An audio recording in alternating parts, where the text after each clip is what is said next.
And don't be afraid of failure, because the best way to succeed in business is to be in business. And if you think about a lot of the businesses and entrepreneurs out there that have started businesses, their business starts off as something completely different than what they end up with. You think about hotels, for example, they started off as a root beer and lemonade stand in Washington, D.C., right?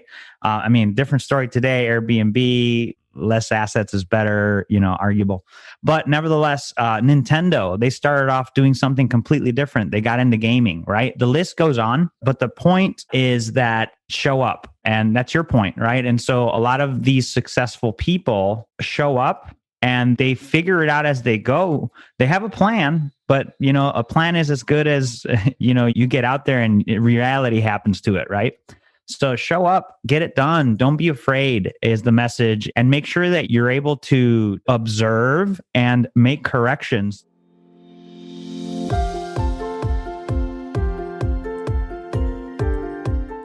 Hey there, my friend. Welcome to the Powerful and Passionate Healthcare Professionals Podcast. I'm your host, Sabrina. I am a cardiothoracic surgery PA with a background in public health and neuroscience. I'm also your peak performance coach. I had to say no to working extreme long hours where I was always on call and feeling exhausted, underappreciated, and undervalued, and said heck yes to a life and career that elevates my energy and passion without compromising my health and sanity. Now, I'm among the mission to support ambitious healthcare professional like you with a demanding career to become a confident leader who are living purposefully and fulfilled to truly be both a powerhouse in your career and a passionate person in life. Let's start our journey today. Hello, everyone. This is your host, Sabrina, for another episode of the Powerful and Passionate Healthcare Professionals Podcast.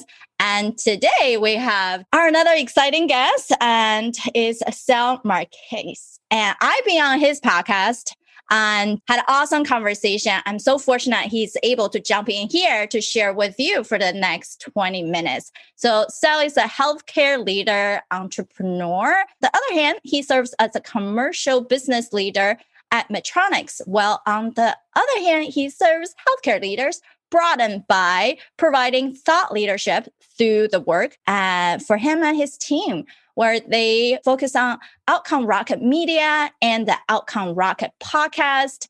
And he published over 650 interviews today. And he also would teach you how to become a thought leader and use your knowledge and thoughts as a podcaster if you're so interested.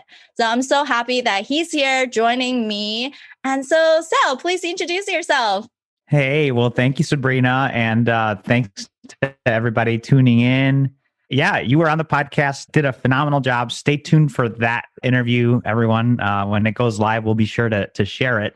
But yeah, I think you did a really great job and the intro, and I'm looking forward to a good discussion. Amazing. So today we are here talking about leadership, and anything really come to mind on how did you transition in going into your journey from being corporate, and then also thinking about there's a platform, there's a wave that you wanted to share all those great knowledges from your 600 over 600 interviews. How did you come about doing all that? Yeah, Sabrina, thank you. That's a really great question. And there's a book that I love and recommend. It is called Linchpin, and I believe is Seth Godin, but Linchpin is the name of the book. You Google it, you'll find it, Audible.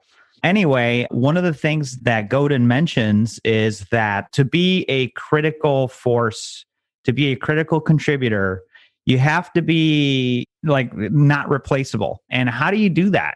And it turns out that the way to do it is not to be afraid. We, through our lives, in our educational system, are trained to be factory workers. It's not the best thing, okay? And the way our educational system, and by the way, the educators of this world are amazing. I mean, they don't get paid enough. They should get paid more. And they're super important to our society. So recognition to them. But what happens is you get trained to follow rules, to sit down when the bell rings, to clock in, to clock out, do your homework, follow the rules. And what happens with that indoctrination through your whole life, and we all have to break out of it, I broke out of it, is that you get trained to follow the rules and to be afraid to color outside of the box. And you shouldn't be. And a lot of times you're afraid of something that really isn't real, like getting in trouble for doing something creative that could probably help your company that you work at as an employee. And so I find that a lot of people are afraid of coloring outside the box, and you shouldn't be. So the message is, don't be afraid to color outside the box. Sabrina, you're doing it, right? You're a PA.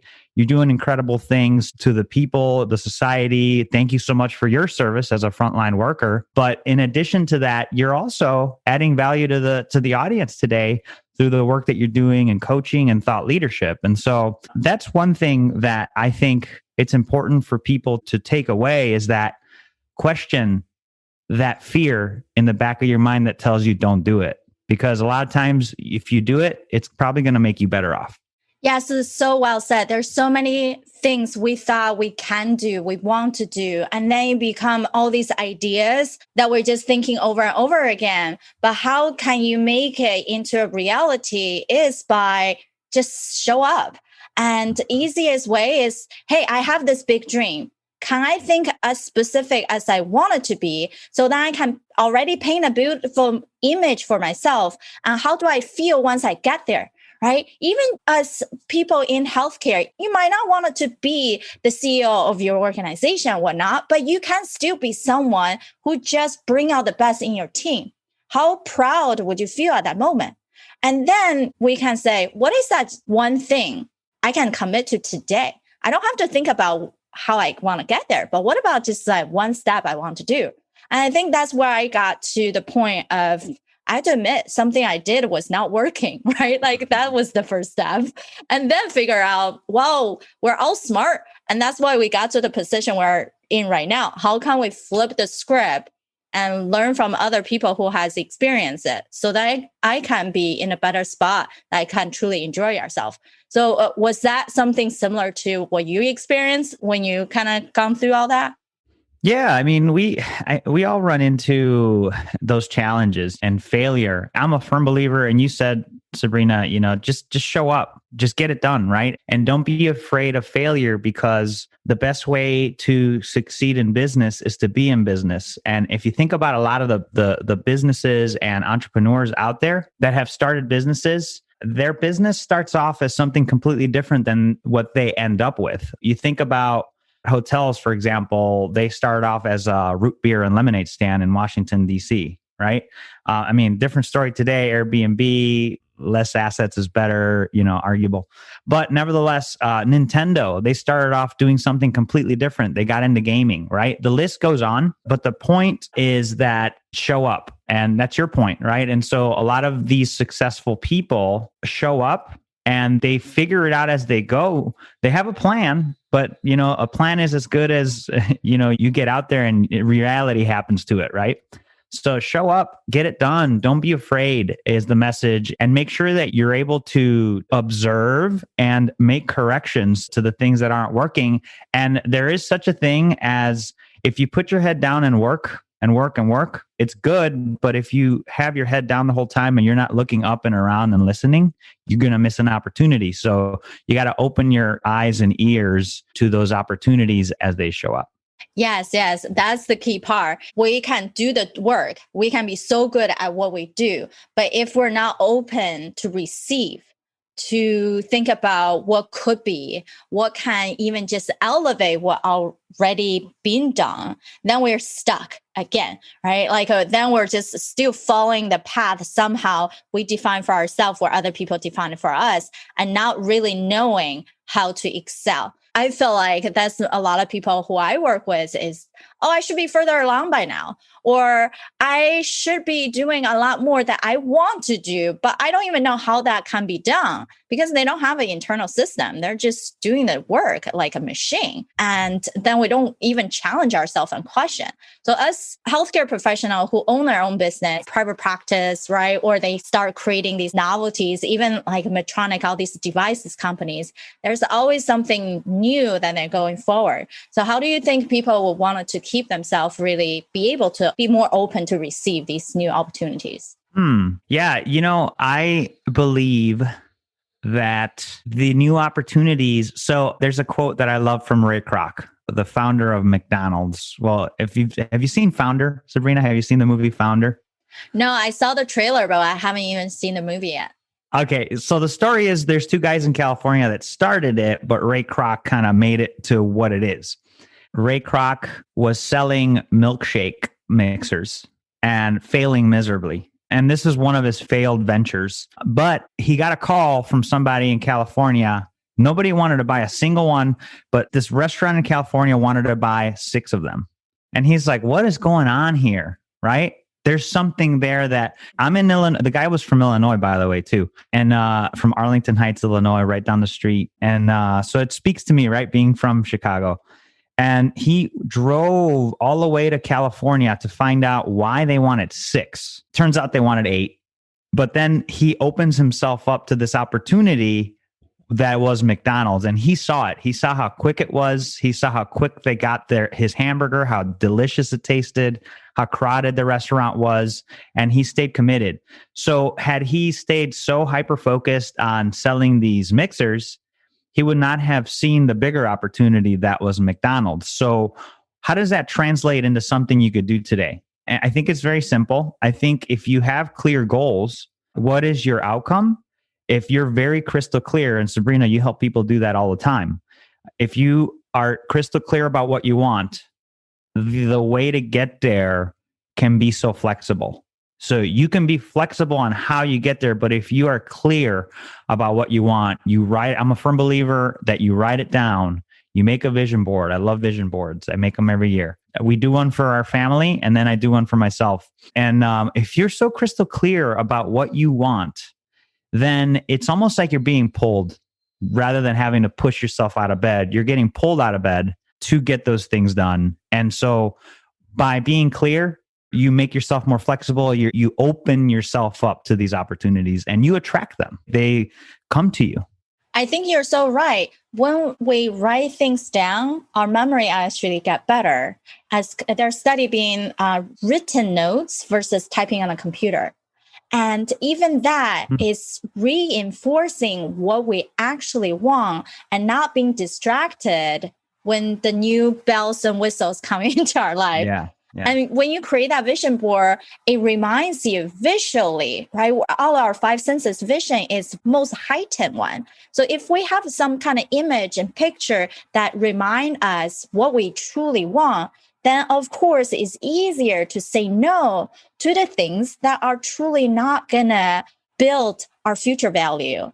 Yep. And therefore, you can really be really good to say heck yes to all the things that you want to do and say firm no to all the distraction in life. And definitely, I totally agree in the sense of many people have passion and many people have this genius zone, but not many people understand how to put them together and only work in that middle ground, because the polar opposite of just a passion, just what they like to do, are really just distractions. So I know you are big on podcasting, and then as I'm starting out this journey, it's been fun and enjoyable. So how do you think thought leaders in healthcare can really use podcasts as a platform, either building their own or being on different shows to show up better?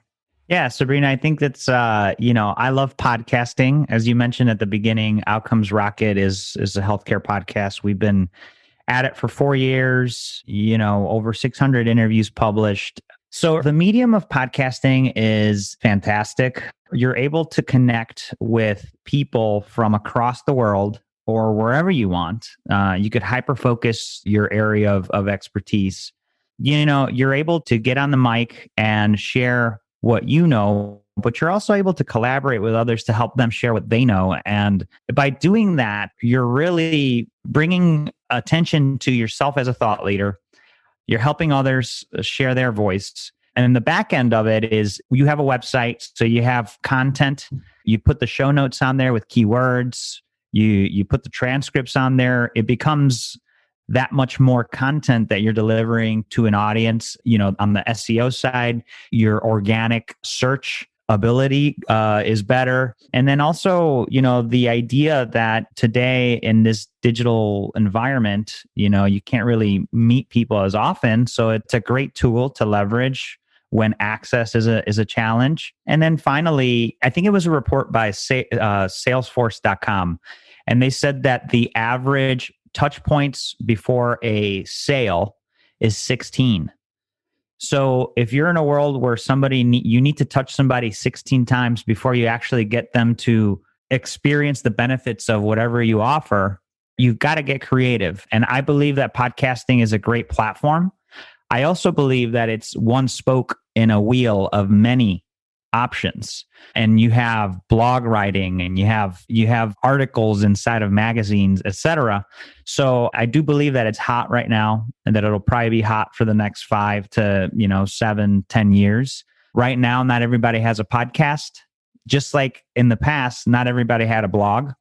But I think that's going to change. I think the majority of businesses and thought leaders will have podcasts. And if you don't, you better think about doing it, because you'll probably get left behind. It's a fun thing to do, and certainly a lot of benefits to it. Yeah, I so agree with you. There are, if you think about like YouTube channel, blogs, there's so many of them. And then versus podcast is still the babies. And if we can act on earlier, have a voice, have a channel, really it's a show of our own. It doesn't matter if you're interviewing other people or you just speak on your own show for 5-10 minutes just to give your thoughts out there. People are looking for different ways to listen. And even for people who are not following, but they are listening to music on Spotify, on Google, Amazon Music, and we can plug ourselves already into these existing platforms. It's just another channel they're on. Yeah, totally. And so why did you start your podcast, Sabrina? Yeah, that's a great question. I think I started because I being a speaker on podcasts already being a year. And as I'm talking to all the different hosts, they're saying to me at the same time, well, if you've already been speaking, why don't you have a place of your own? And because what I found is the interesting thing, just like me and Sal, we did podcast swaps and just have a more interesting conversation where it's hard to get people talking sometimes, but there's a platform to share your knowledge, share your mind, share just whatever that you're passionate about in the bigger view. And it's not only for your own audience, but it's helping to expand, to join, to expand your network. I love it. Yeah, it's a great platform. And if you're listening to this and you're thinking, man, I should do it, but I don't know where to start, it's difficult. There's so many resources online and so many ways that you could get started that I'd say just do it. Like Sabrina said at the beginning, show up. Just show up and try one, and you'll find that it's not as you're thinking about it. Right. Would you give, and I know you also teach about this as well. What would you say are the best advices for the beginners? Do you want them, if they have an idea, do they reach out to you to talk about the concept? Or is more like, oh, I have an idea, I should pre-plan a few episodes, things like that?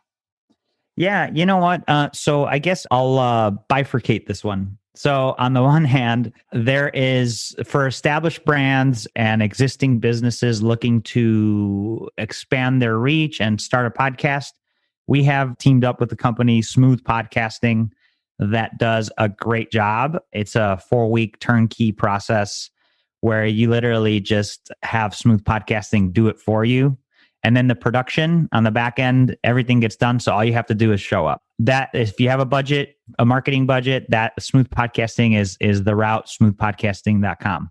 If you have a shoestring budget and you want to start, much like I started, is basically there's just Google how to start a podcast. It's amazing how much you'll find out there.